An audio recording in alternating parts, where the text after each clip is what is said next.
So what's the best window trim replacement board? I'm going to show you today.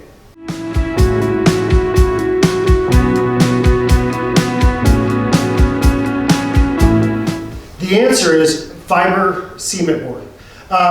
Fiber cement board is rot proof, insect proof, fireproof, and the paint doesn't bubble or pull off like it does on wood during weather conditions. So when you paint it, the paint sticks for years and you don't have to worry about anything coming off and having to scrape and repaint.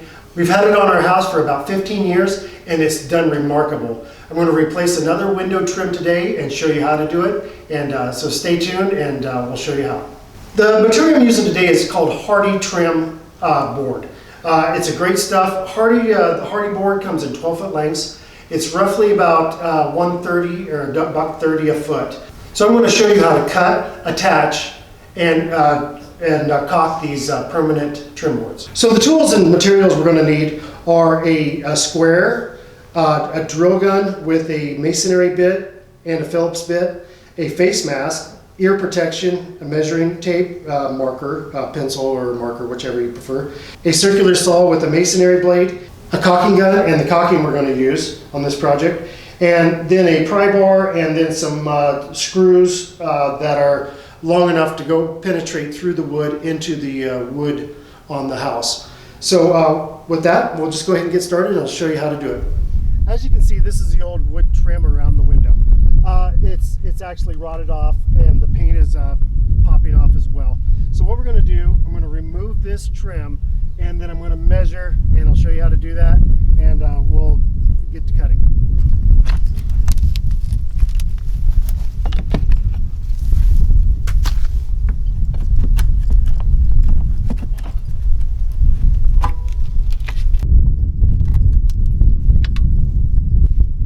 So the first two measurements I'm going to start with are the sides, and then we'll cut those, and then we'll measure the top and the bottom accordingly. I'm going to give it 1/8 of an inch extra just so I'm not too tight.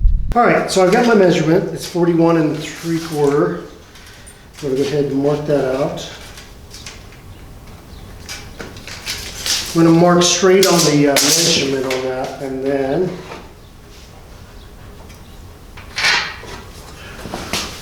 what I'm going to do, because this is a masonry blade, it's a little bit thicker than the standard saw blade. So I'm going to actually cut on this side of the line, and that will allow me not to come up short when I put it on the window. So it's just, if it does come up short, I mean, obviously you can just use a little caulking to make up the difference. But you want to try to do as much as possible to able that. So you will need ear protection for this. It gets a little loud with cutting the concrete, and you need a face mask. It will be chunking up quite a few particles as you cut. So we'll go ahead and get this cut.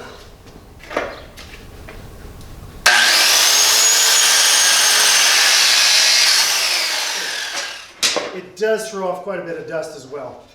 What we're going to do next, since this is concrete board, attaching it with the screw gets a little hard. You can try to do it and penetrate through, but a lot of times it'll break the screw off. So what I like to do is pre-drill. I'm going to drill with a bit that's just a hair larger than the screw, and that way when I bite in, I'm actually biting into wood with the screw, and it'll attach the board tight. Instead, if I used a smaller bit, I would have to run the screw back and forth until I finally get it attached tight. So it's a lot easier just to do it a little bit bigger. So on this, I know that the window, up close to the window, there's not much to attach to. So I'm actually going to just kind of run my screws a little bit on the exterior here. Okay, so I'm just going to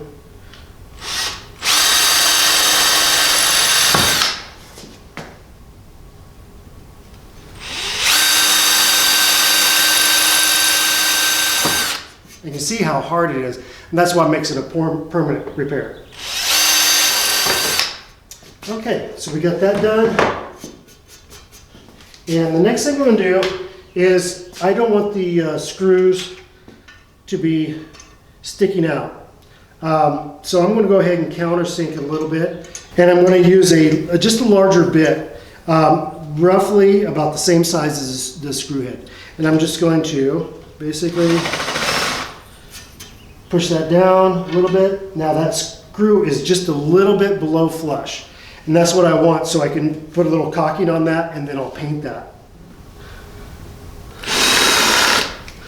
So we're just going to indent that and drop that screw, and then now it's nice and flush. Okay, I got my new trim board, and like I said, the reason I drilled on the exterior or towards the outside is because there isn't much to attach to here.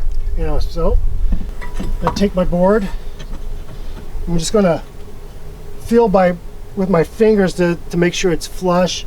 There's a screw on the top and the bottom for when the window was constructed, so I want to make sure that when I put the bottom and the top on, that we don't have a little gap there. So we're just going to do that.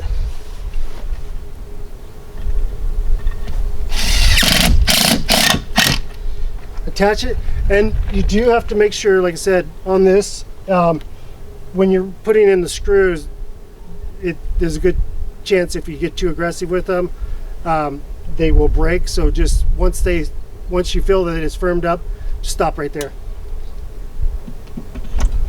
I'll go ahead and get the opposite side, the top and the bottom attached, or cut and attached, and then I'll show you how to properly caulk. Okay, got it installed. It's looking great, and great thing about this, it's a permanent repair or first time installation. This is a great way to do it because you don't have to revisit it and replace old wood trim.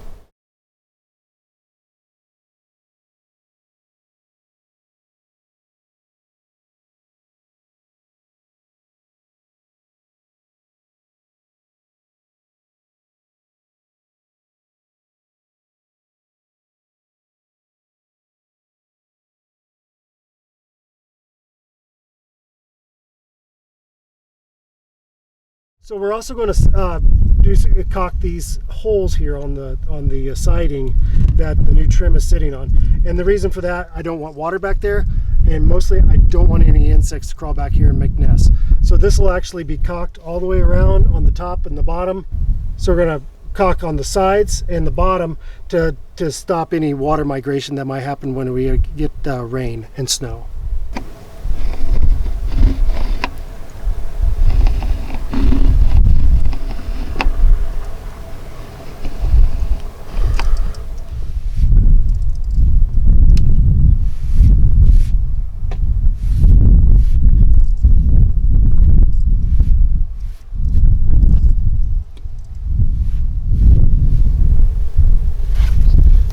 Okay, that is it. The window's completely caulked, and it's sealed from any rainstorms or insects that might come along. And so all I got to do now is just do some touch-up trim paint. And the reason I use a sponge as well, if your paint color, our house just happens to be white. If your paint color is different, you can take that wet sponge, clean water, and wipe that caulking straight off, so you don't have to try to match up any trim paint or whatever because of the caulking getting all over everything. As you can see, it's easy to install. It doesn't splinter like wood when you're driving a nail or a screw into it. As long as you pre-drill it, this stuff is a permanent repair to your home. Thank you for watching this video. We have a plethora of other DIY home repair and craft videos on our channel. So tune in, and if you don't mind, just drop a comment, hit the like button, and subscribe. Thanks for watching DIY on the House.